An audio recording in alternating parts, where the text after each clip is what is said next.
that the witness that has just left the stand has taken close to 4 hours in examination in chief for parity of arms, and to ensure that I impeach each and every allegation, and also to have time to play some of the videos that are going to disagree with some of the assertions, I will not need less than 2.5 hours to do my cross-examination. It's only fair that the governor is given a chance to defend herself through cross-examination. It is what she came here to do, Honorable Speaker, sir. 2.5 hours in the minimum. You have 2 hours. Proceed. Thank you, Mr. Speaker, sir.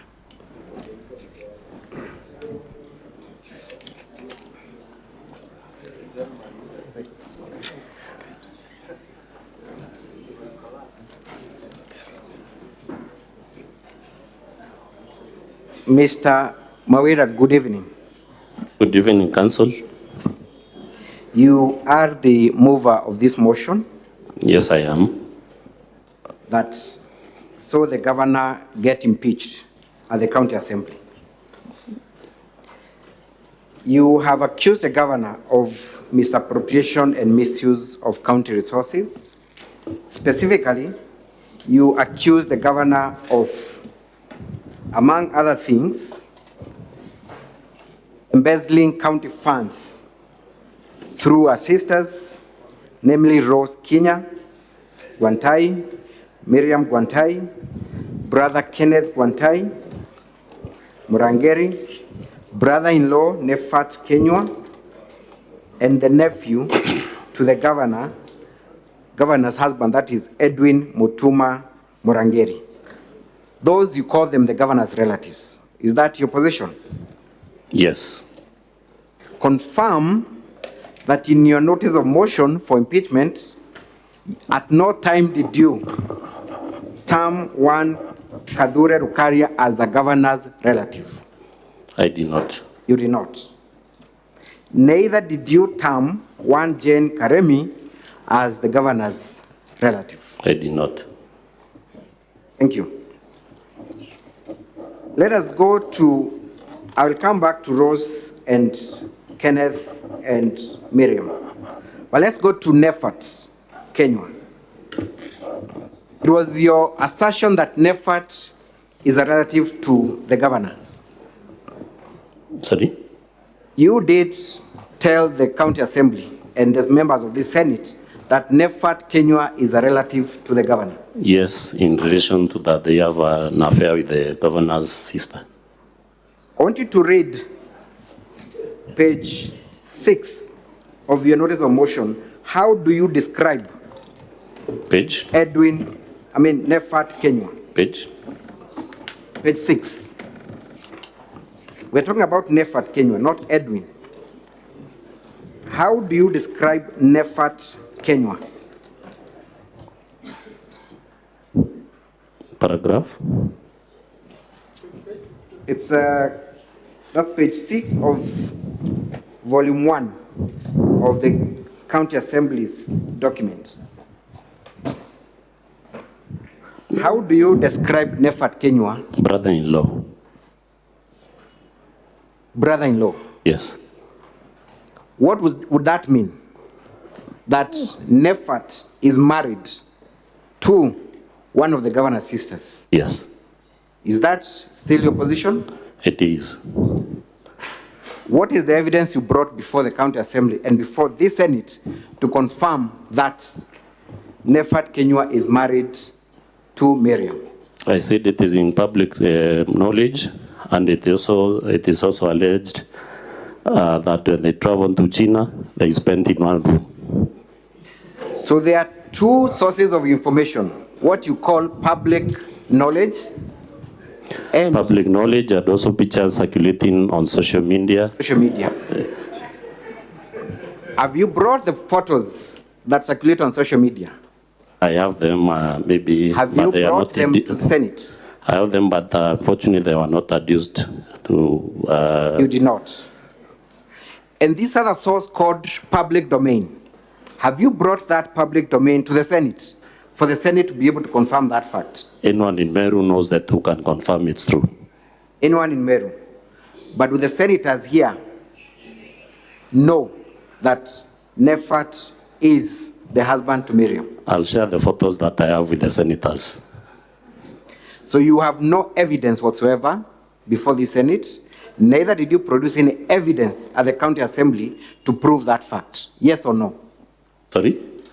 You did not produce any piece of evidence to confirm that Nefat is married to Miriam, either at the Senate or at the county assembly. Yes or no? There is none that is adduced to the evidence. There is none that is adduced to the evidence.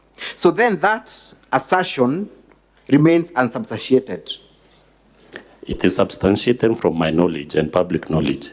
From your knowledge and from the public knowledge. Let's look at page 342 of the governor's response, bundle of documents. It is the big blue book. Page 342, Honorable Senators and Mr. Speaker, sir. What is it that you find at page 342?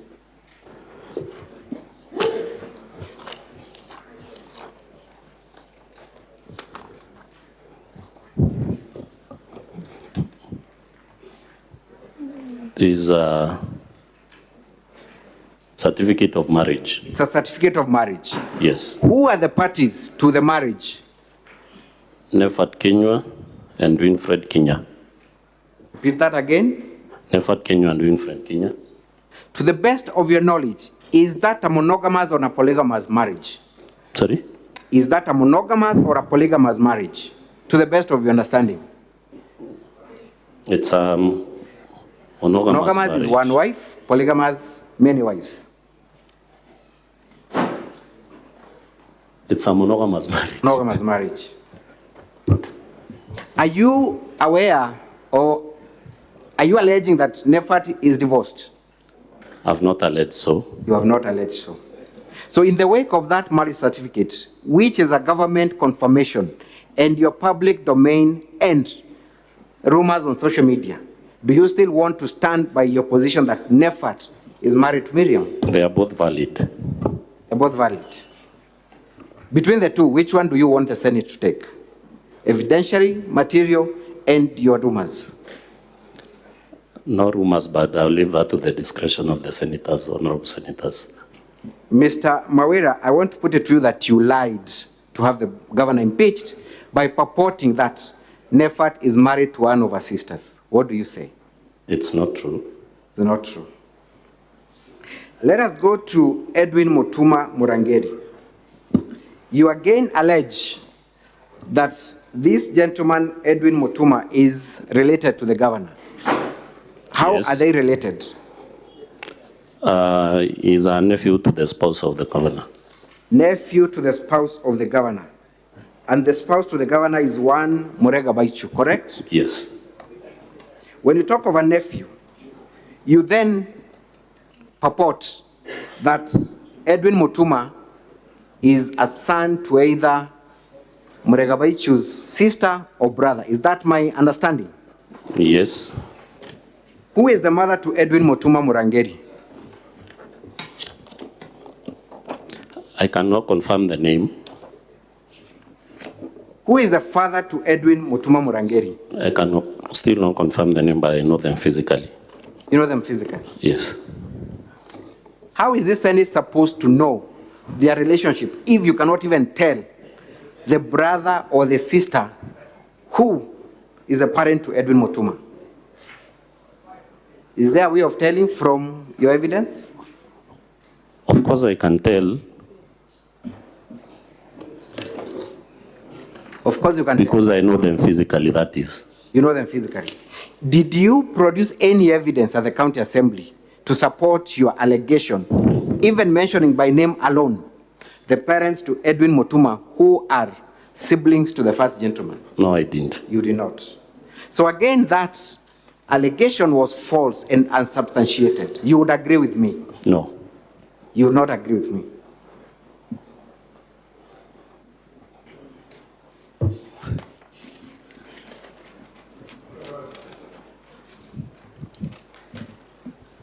Have you looked at the affidavit filed by Edwin Mutuma Murangeri appearing at page 81 of the governor's bundle of documents.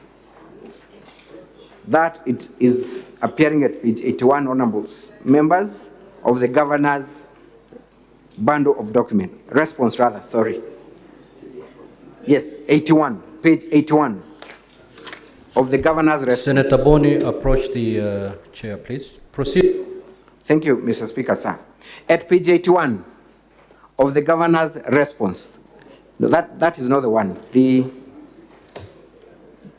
The smaller blue booklet. It's the one.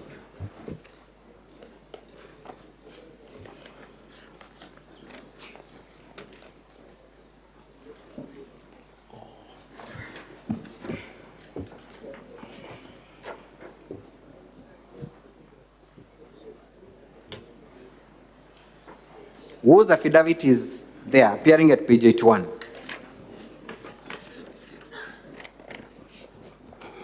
Affidavit of Edwin Mutuma Murangiri. Mutuma Murangiri confirms that he is not related by blood or by any other familial relationship with the first gentleman. Is that what is averred in that affidavit? In which paragraph? The paragraph 3 specifically.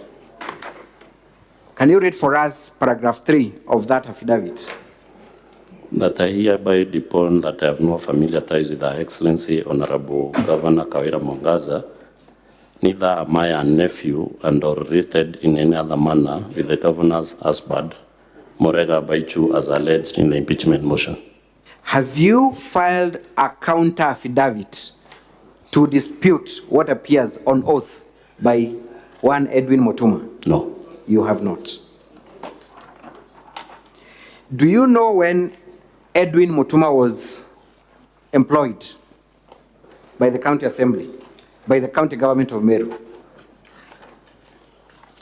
From your response, I saw he was employed in 2017. 2017.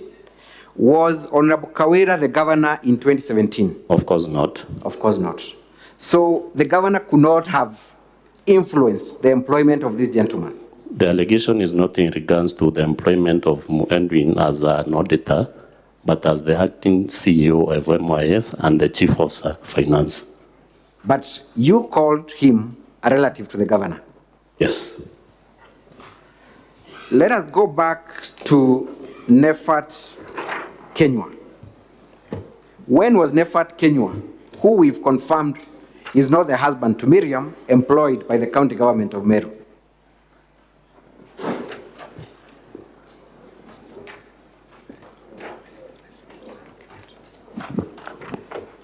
When was he employed? Get me to the relevant page. To ease your work, look at page 343 of the governor's bundle of documents. When was Nefat employed as per that letter of employment? 340? 340? 343 of the governor's exhibit of documents. 4th May 2016. 4th May 2016. Yes. Was Honorable Kawira the governor then? No. Could she have caused the employment of Nefat Kenywa so that she can benefit from a relative? The allegation is not still written to the employment as a pharmaceutical technologist, but as the acting director external linkages. We will get to that. But could the governor have employed him in 2016? No. No. You have caused a lot of motions and distortion on the governor's sisters. One, Rose Guantai. Is Rose Guantai an employee of Meru County government, to the best of your knowledge? No, but she has been seconded to the office of the governor. Is she an employee of the county government? Does she draw any salary or remuneration from the county government? No. She does not. But she draws some benefits. Are you aware that Rose has been the governor's PA since her time at the National Assembly? No.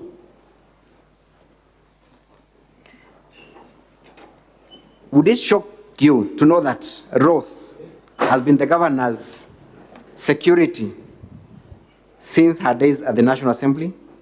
You send a PA? Yes, Rose.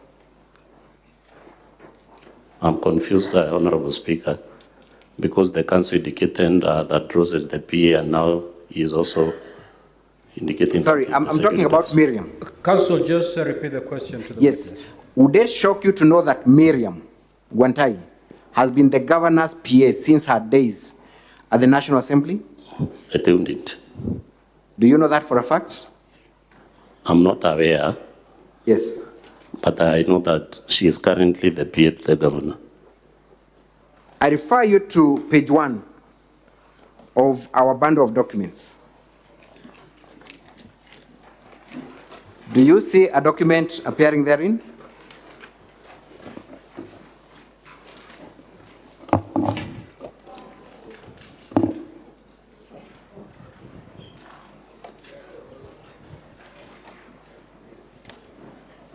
Do you see that document? They run all through from page 1 to 16.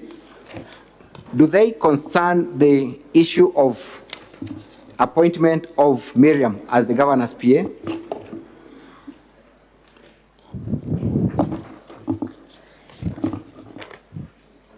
Confirm that they do.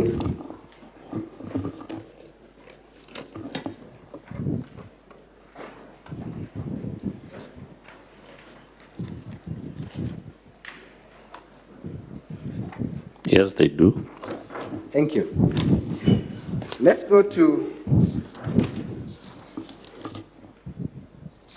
page 18. There is a document in the letterhead of Kenya Police Service. What is that document? Request for security, Honorable Kawira Mwangaza, MP, Meru County. Do you confirm that the contents of that letter indicate that Rose is an officer employed by Kenya Police Service?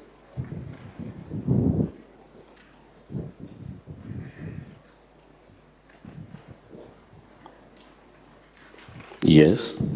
You do? Yes, I do.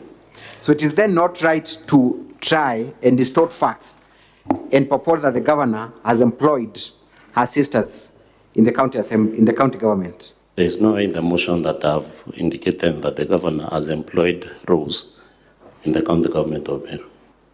Does the governor have a right to have Yes, a bodyguard of her choice? Yes, she has. Does the governor have a right to have a PA of her choice? Yes, she does. So there is nothing wrong for the governor to have two of her sisters serving as a governor and a security. That is what you're confirming. Of which I've not alleged so. You have no problem with that? I have no problem with that. Thank you. So then, if these two officers, who you have no problem serving in their capacities, are seen to do duties that are done by other PAs, by other security officers, would you have a problem? None whatsoever. None whatsoever. Thank you. You have sensationally claimed that funds have been embezzled by the governor through her sisters and relatives. In your notice of motion for impeachment, is there anywhere where one Edwin Mutuma Murangeri is seen to receive money for and behalf of the governor? In your notice of motion for impeachment, is there anywhere? Come again? Is there anywhere in your notice of motion for impeachment where Edwin Mutuma is seen receiving money for and behalf of the governor? No. No. Yes.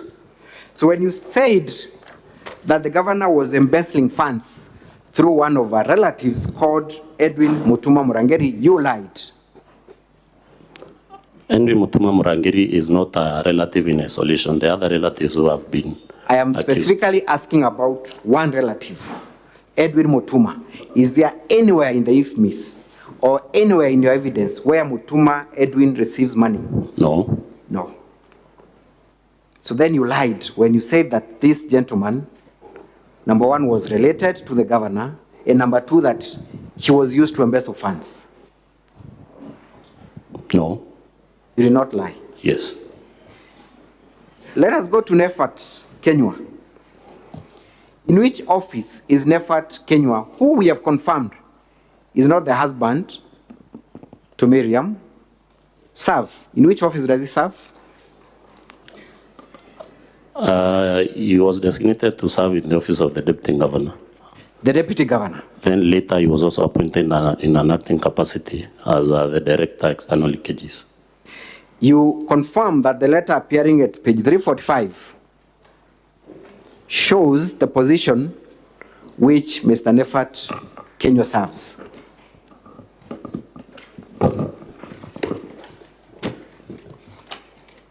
(345) of our documents. You confirm that fact?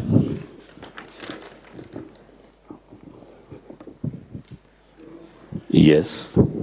You confirm. Which position is he offered at the office of the deputy governor? As at 8th September 2022, he was offered the position of an administrator in the office of the governor. Administrator, office of the governor.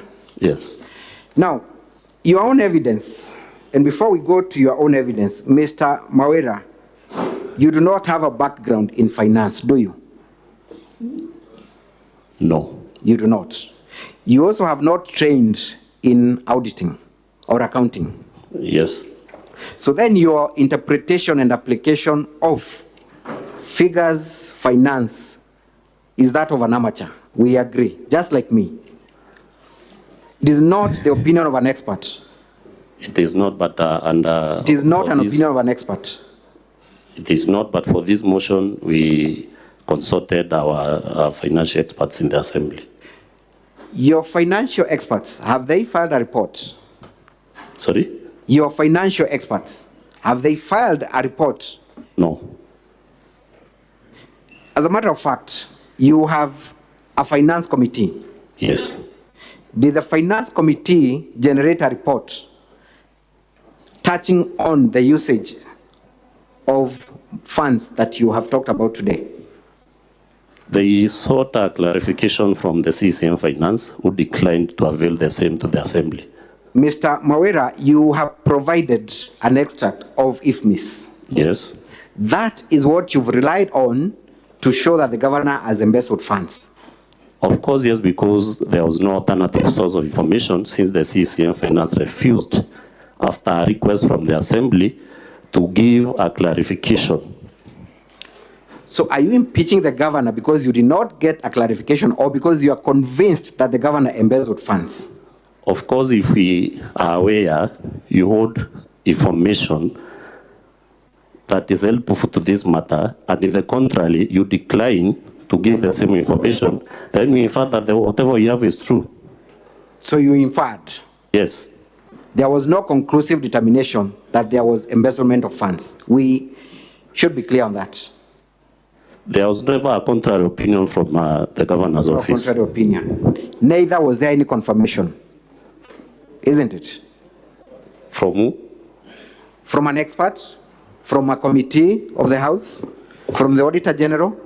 The committee requested for information so that they can make a conclusion from the CCM Finance, who declined to give that information that they have, and they have that information with them.